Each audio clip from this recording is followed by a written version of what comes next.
আসসালামু আলাইকুম। আজকে দেখাচ্ছি পটলের খোসা ভর্তা বা ভাজি। আমি প্রথমে পটলের খোসা এবং পটল আমরা ধুয়ে সিদ্ধ হতে দিব। এর সাথে দিয়ে দিচ্ছি পেঁয়াজ, কাঁচামরিচ এবং রসুন।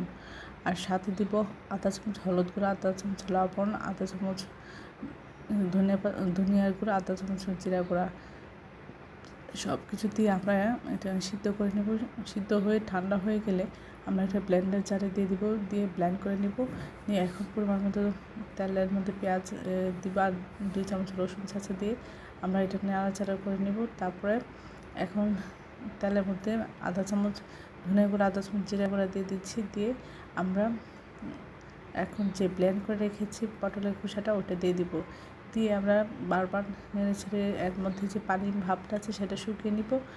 শুকানোর পরে সব কিছু ঠিক থাকলে লবণ প্রয়োজন হলে দিব। দিয়ে সব কিছু ঠিক করলে যখন শুকিয়ে যাবে পানি, তখন আমরা এটা নামিয়ে পরিবেশন করব। এটা অসম্ভব মজা হয়। আশা করি আপনারা এই রেসিপিটা একবার হলেও ট্রাই করবেন। সবাই আমার চ্যানেলটি লাইক করুন, শেয়ার দেবেন, সাবস্ক্রাইব করবেন এবং প্রিয়জনকে বেশি বেশি করে শেয়ার দেবেন। আমার চ্যানেলে সব রকম রান্নার রেসিপি রয়েছে, আশা করি দেখবেন। আর এই অসাধারণ ভিন্নধর্মী রেসিপিটা আপনারা একবার হলে ট্রাই করে দেখবেন। এটা খেতে অসাধারণ লাগে, আশা করি